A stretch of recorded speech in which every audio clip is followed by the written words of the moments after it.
السلام عليكم ورحمة الله وبركاته.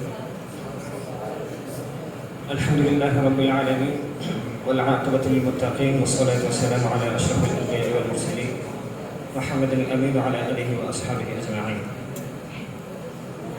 আজকের আয়োজিত এই নসিহা প্রোগ্রামে উপবিষ্ট সম্মানিত অধ্যক্ষ মহোদয়, শ্রদ্ধেয় অতিথিবৃন্দ এবং শ্রদ্ধেয় শিক্ষকবৃন্দ এবং আমার সামনে উপবিষ্ট প্রান্তের ছাত্র বন্ধুরা, সকলকে জানাই আমার পক্ষ থেকে আন্তরিক শুভেচ্ছা এবং মোবারকবাদ।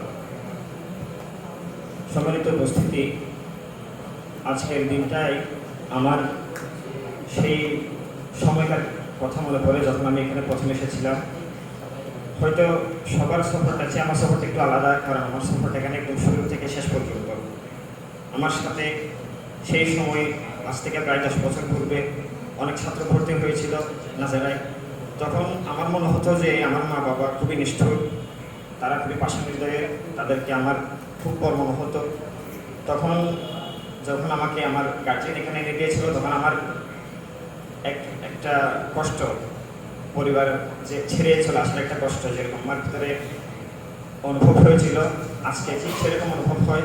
তবে সম্পর্কটা উল্টো। এখন এখানে আজকে যে দীর্ঘ 10 বছর যাবৎ আমি এই যে পরিবারে বড় হয়েছি, সেই পরিবারটা ছেড়ে যাওয়ার কষ্টটা কিন্তু আলাদা। তখন আমি একভাবে চিন্তা করতাম, কিন্তু আসলে চিন্তা করতে শিখেছি। আজকে আমি অন্যরকম করে সব কিছুকে চিন্তা করতে শিখেছি, সব কিছুকে বুঝতে শিখেছি। এসব কিছু আমার শ্রদ্ধের অবদান। সম্মানিত উপস্থিতি, আমার এই দীর্ঘ পথ চলার মধ্যে আমি অনেক রকমের ভুল ভ্রান্তি করে থেকেছিলাম।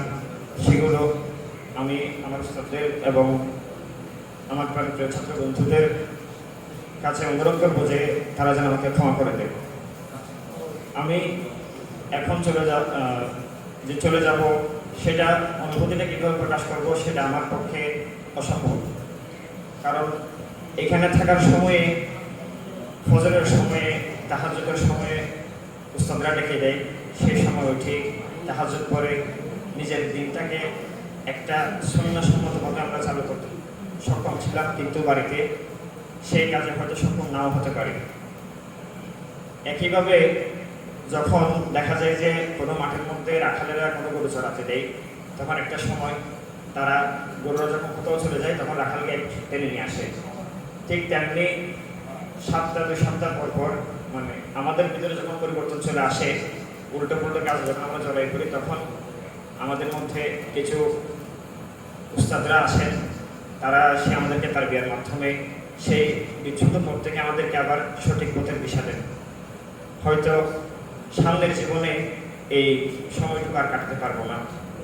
অতএব আমি আমার উস্তাদদের এবং তার বিয়ার ক্লাসের শিক্ষকদের, আমার অধ্যক্ষ মহোদয় সকলকে আমার জন্য দোয়া করতে আবদার করবো, যাতে আমার ভবিষ্যৎ জীবনটা সুন্দর হয় এবং আমাদের অধ্যক্ষ মহোদয় যে উদ্দেশ্য নিয়ে আমাদেরকে এই প্রতিষ্ঠানে ভর্তি করার সুযোগ দিয়েছেন, এই প্রতিষ্ঠানে পড়ালেখা করার সুযোগ করে দিয়েছেন, সেই উদ্দেশ্যটাকে যাতে আমি ভবিষ্যতে পরিপূর্ণ করতে পারি, এগুলো আমি আমার বক্তব্য এখানে শেষ করছি। আসসালামু আলাইকুম ওয়া রাহমাতুল্লাহ।